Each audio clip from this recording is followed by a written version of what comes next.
morning. It's a real pleasure to be here. If nothing else, I live in Mississauga, I just live in Clarkson, so this was a 10-minute commute for me to this morning's session, which I really appreciate. And also, this is an important location when we think about the future here in Mississauga and in the west end of the Greater Toronto and Hamilton area. You know, clearly, we are in a hub of existing transit services with the GO station at Port Credit just a little ways, a 2-minute walk away from us here. And then just a little bit to the east of this, and probably about a 2-minute walk to the east, is the southern terminus of the future Huron-Ontario light rail transit line. So when we think about the discussion we're going to be having this morning in terms of building infrastructure to move people and goods across this region, it really is an emphasis that this is a regional discussion with benefits that come to all the different communities in the region. As I go through my presentation this morning, maybe just a few things to think about, given there's been a lot of conversation in the media over the last few days. I'm sure you might have seen some of it.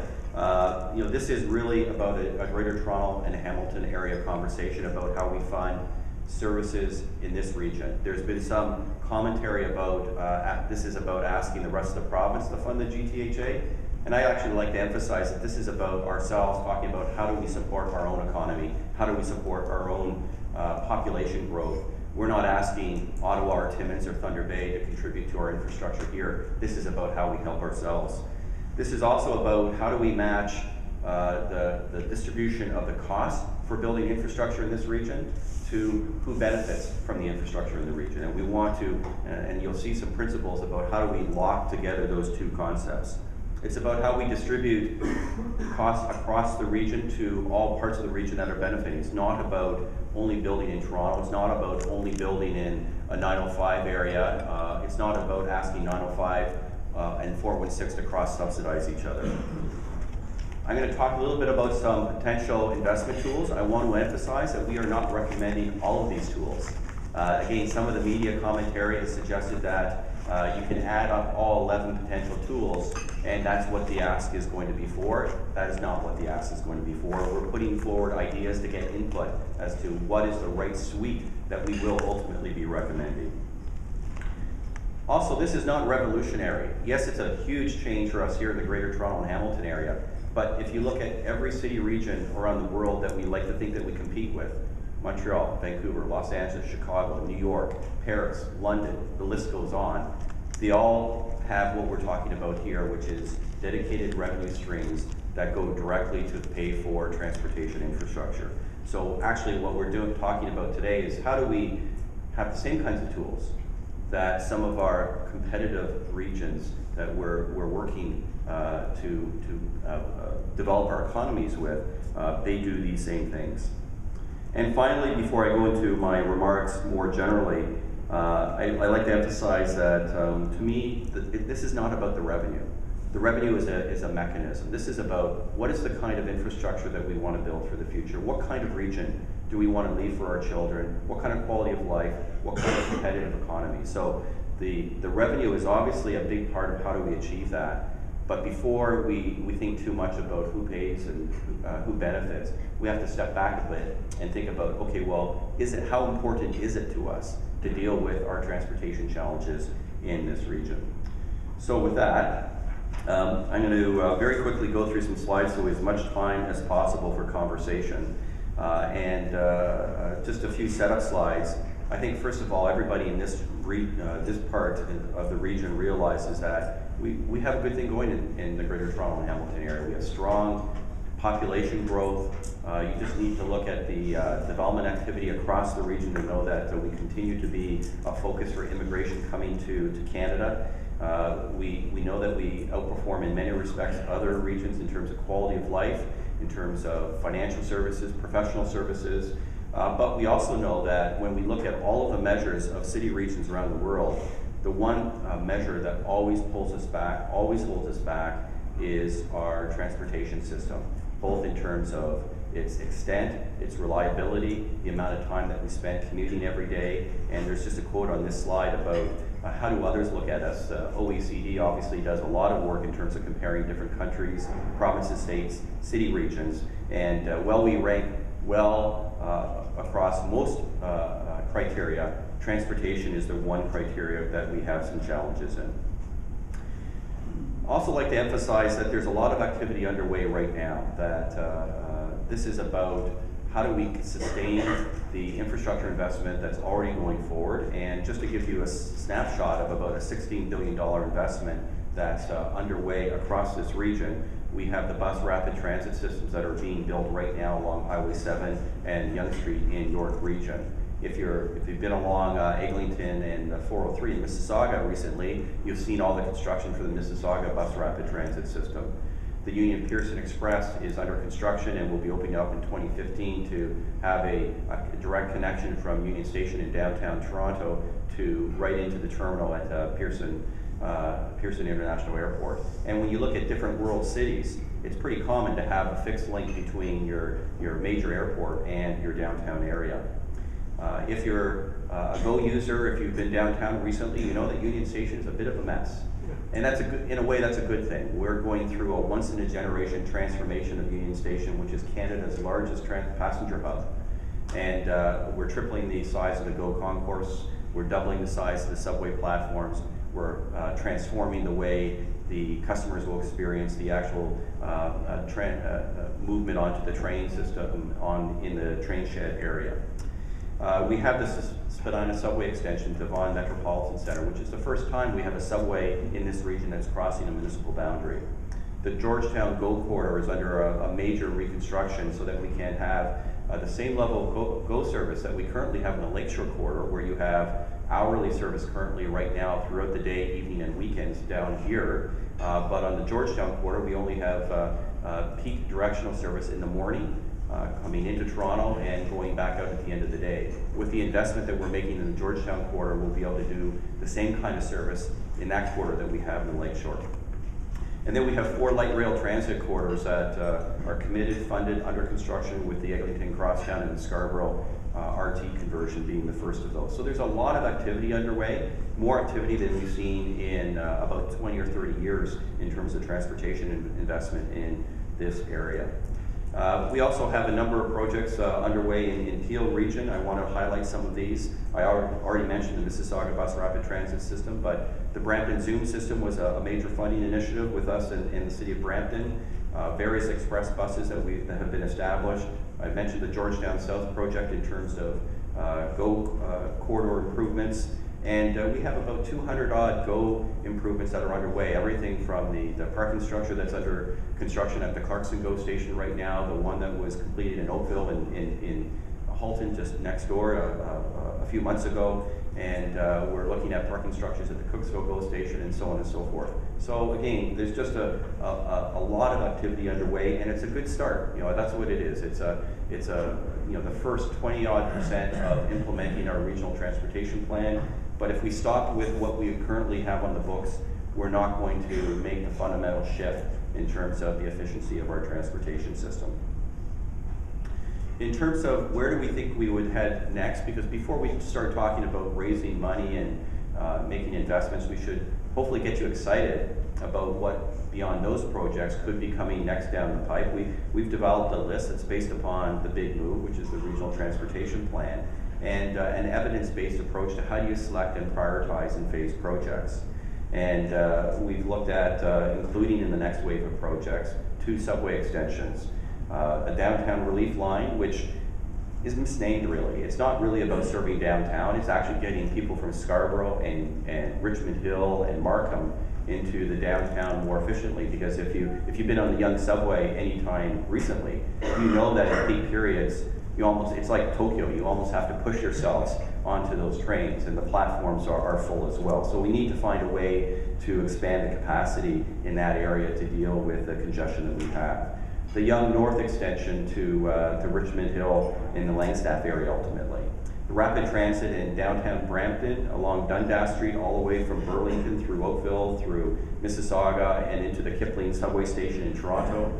On the east end, the Durham Highway 2 rapid transit system from Oshawa, Ajax, Whitby, Pickering, and into the rapid transit system in Toronto at Scarborough Civic Centre. Hamilton Rapid Transit from the downtown area to McMaster University. I've mentioned the light rail transit just a little bit to the east here, all the way from Port Credit through to Square One, all the way up to downtown Brampton. There's also a variety of GO extensions and expansions that we're planning for the future. We'd like to move to two-way all-day service on all of our GO corridors. So whether you're on the Milton corridor, the Georgetown corridor, Stouffville, Richmond Hill, Barrie, you have that same level of service that you see here in the Lakeshore corridor. We also want to improve the level of service on Lakeshore, so that goes from an hourly service to 30-minute service. And that's something you're going to be hearing about very soon. We're looking at how we can electrify the Lakeshore corridor, because we want to actually move ultimately from 30-minute service to something that's more like the BART system in San Francisco, if people have ever been there, where you basically have a above-ground subway that has trains coming every 10 or 15 minutes, so you actually never need to have a schedule. And the electrification of the GO Kitchener line through to the Brampton area, as well as the Union Pearson Express. We also know that we need to invest in the local parts of the transportation system, because every trip that we make begins or ends on a local road, in local transit, on a sidewalk, in a cycling lane, whatever the case may be. So the plan that we have is to invest about 25% of our funds as a transfer to municipalities to contribute to their local parts of the infrastructure, because we need to make sure that it's operating efficiently as well.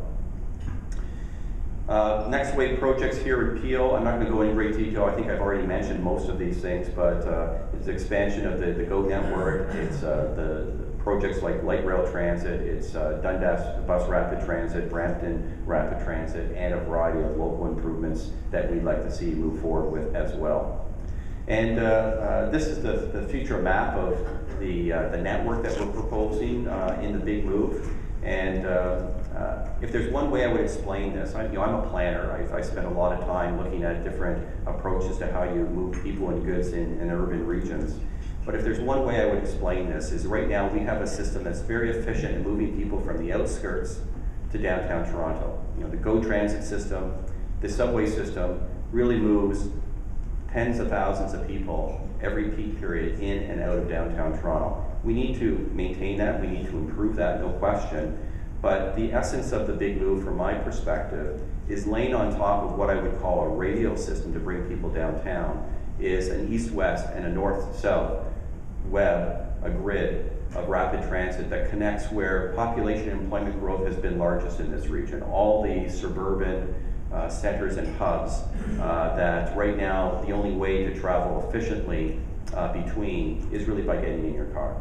So really the focus of this is how do we start to build those yellow or gold colored lines in this, on this map that give people choices, that relieve our roads and our highways from the congestion that we face every day. It's a big plan. It's $34 billion worth of investment in terms of just the upfront capital costs. And that translates into about a $2 billion a year need for investment in the system. And I think that's an important number to think about in terms of the investment tools I'm going to be talking about over the next few minutes, in terms of the scale of the investment that we're talking about. Now, an investment strategy is more than about revenue, and there's been, I think, a natural inclination to focus in on the money. But we'd like to talk about the investment strategy having 4 key parts to it. First is, how do we better integrate our land use, our growth planning with the transportation system, so that the population and employment is occurring in the places where you're making the investment in rapid transit and transportation and infrastructure. Secondly, we realize that we do need to optimize and make the existing system as efficient as we possibly can. We already know that there's barriers to the free movement of people, for example, in our transit systems as they cross municipal boundaries. Anyone who ever tries to transfer from Mississauga Transit to the TTC, for example, knows that that can be a challenge, and we need to make sure that those systems are operating efficiently and that we're optimizing the investment that has already been made in the transportation system. We also believe that we need to more broadly integrate infrastructure decision making. And in this respect, I mean everything from water and sewer infrastructure to hospitals, colleges, universities, municipal facilities. And we need to be making sure that we're practical, that we're focusing the link between these investments and the transportation investment as well. Too often we see that some of these investments are going in probably wonderful places for the specific functional needs of that particular utility or service, but it isn't necessarily in the best location in terms of serving it by the population. in terms of getting to and from and connecting it with other elements of the system. So we want to see how we can improve that. And then, of course, we also have to talk about the investment tools themselves and how do we raise the revenue. Now, we've looked around the world, and we've looked at places like Vancouver, Montreal, Paris, Chicago, New York, and London, and many others. And the one thing that sets us apart, that makes us different in this region from all of these other regions, is that all the regions, of course, rely on transfer payments from national governments, from provincial or state governments, from local governments, just like we do here.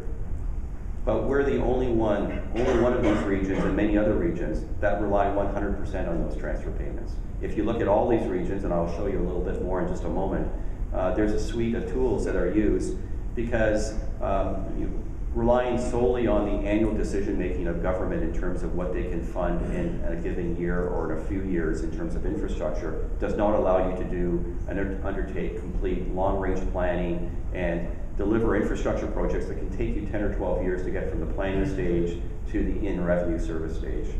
So the best practices that we've learned from all these regions is that a suite of tools is important because it also helps you to spread the risk, spread the costs and benefits among a broader group of whether it's the business community or the population, that there's a combination of tools and direct government funding that's necessary, that there is a key role for the private sector in delivering projects, and you were delivering the Eglinton Crosstown Light Rail Transit as an example as a public-private partnership.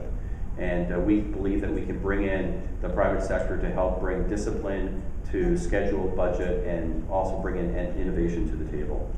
That there's an important role to use revenue to leverage its benefit by using it as a debt financing instrument. And it's critically important that we build in and improve our accountability and transparency framework so that the public and the business community can be assured that the money is being used appropriately.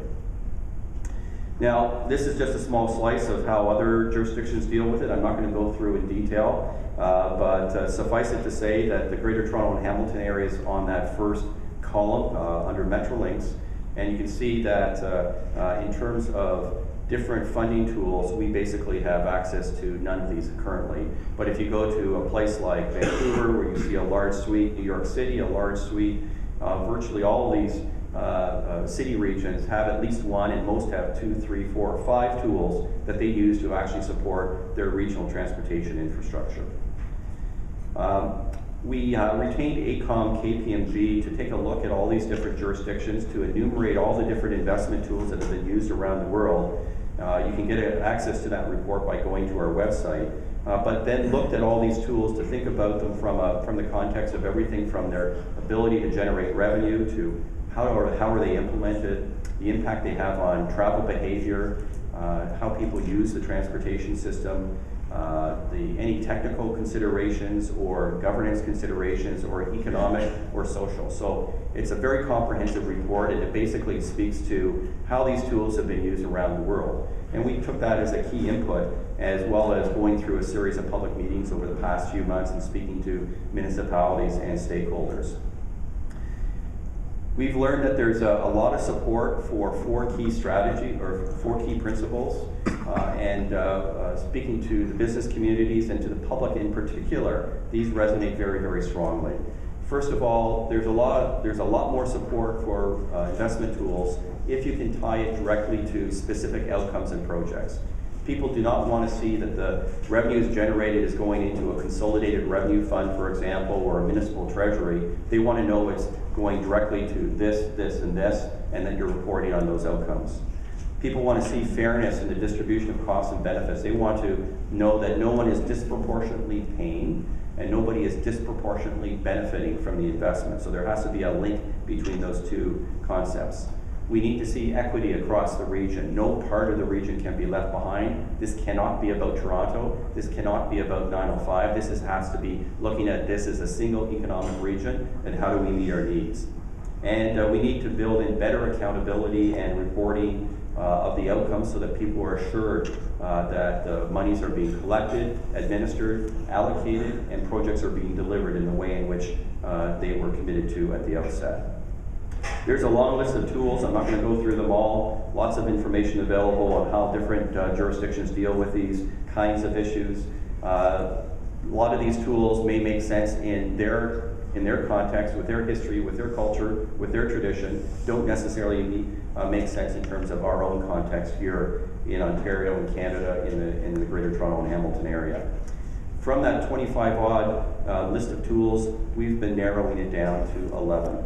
And we believe, first of all, that we need to be thinking about a number of large revenue tools, because going back to that $2 billion annually that I mentioned earlier on, we do need to have some ability to generate significant amounts of funding to support the program. So that means that we need to be thinking about which of the large revenue generators should be in the final package. We also believe, though, that it's important to have some smaller tools in there because they have policy impacts that are larger than their revenue generating capacity. And the example I'll use is something called land value capture. That's basically where you look at the property around a transit station, for example, and we all know that a lot of the time as you build a transit station, that property values go up, densities go up, the kind of development that happens in vicinity to that station increases. And how can we capture some of that value generation and use it to invest in that transit station, for example? So while it's not a high revenue generator, we believe it's a really important policy tool to link the kind of land development with the kind of transportation investment. So through that process, we've come up with 11 tools that we believe is the focus for us going forward in terms of our review of what should be our advice to the province and municipalities in the end.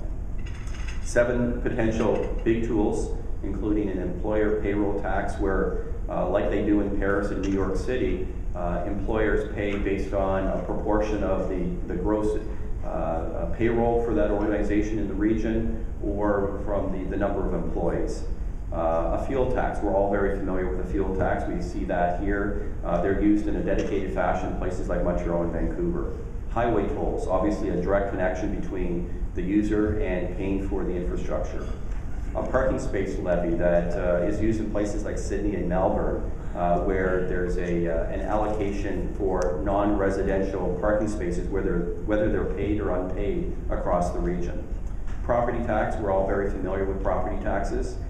Sales tax, and if you go to the United States, virtually every large city, whether it's Los Angeles, Chicago, New York City, dozens of others, have a regionally charged property tax, or sales tax, that goes directly to their highway or their transit systems. And a vehicle kilometers traveled fee. And this is a new and emerging tool based on the fact that fuel taxes are actually declining, that as cars become more efficient, as people look to alternatively powered vehicles, as people drive less, fuel tax around the world is not a growing area of revenue, and more jurisdictions are looking to charging people not by how much fuel they consume, but more so how many kilometers they travel on the system. And then we have 4 potential smaller tools. Development charges, which many people are probably familiar with. High occupancy toll lanes. We have the HOV lanes on the QEW through Oakville and Burlington, for example. And could we charge a toll for people in a single person in a car to access those HOV lanes? Land value capture, I spoke about. A transit fare increase that would go directly towards capital. So those are the ideas that we brought forward at this point in time, and they also break somewhat nicely into 3 categories. One being user pay tools, where if you consume the service, you should be contributing to it. Beneficiary pay tools, where if you get a benefit as a property owner, for example, by being near a rapid transit station, you should contribute. Or everyone pay tools, like a sales tax, where it's broadly based across the entire population, because I think we can all agree that we all benefit to a certain level from our investment in transit and transportation infrastructure. There's more information here. I'm not going to go into any detail on this. I'll just say you'll see rates on these pages. For example, 5 cents a liter on fuel tax. We are not recommending at this point a rate. This is really just intended to be illustrative, to say, to have that rate, this is how much revenue would be generated. And there's a couple of pages that go into each one of those different tools. And again, I'm happy to talk about those in the question and answer. I think there's some information in your tables that you can discuss as well. So as we go forward and think about how do we finalize our advice to the province and the municipalities, We are looking at 5 key criteria in addition to the principles that I talked about earlier on. First one is the predictability and the strength and the durability of the revenue stream, because there has to be resilience in terms of the amount of revenue if you're going to have consistency in the program in terms of building the infrastructure. There should be reasonable cost and ease of implementation. Some of these tools are more complicated, require more technology than other tools, take more time, take more upfront investment. We think we should be considering what kind of price signal we send to consumers. You're all business people in this room, and you know that price signals are really important. As long as a good is free, and I'll put free in quotation marks, it drives certain behaviors. So having a price signal is an important part of any kind of approach to dealing with a good that has a limited capacity. Promotes economic competitiveness. In the end, this has to be about how do we position this region to compete on the world market. It can't be about how we hold our economy back, but how we invest in it. So we have to look at the tools both individually and collectively from a macro and a microeconomic perspective. And fairness and equity from a social perspective.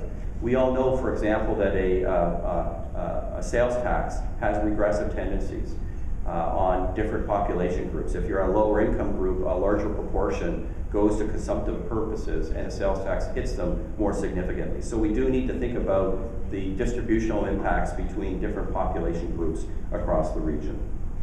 So our next steps is to seek input, and this morning is part of that. To reach out and consult with municipalities, and we're meeting with mayors and city managers and chief administrative officers, and we're working towards our obligation to report to the province and municipalities by June 1st, and our big day is we're having a board of directors meeting at Metrolinx on May 27th, where we actually table our proposed advice at that point in time.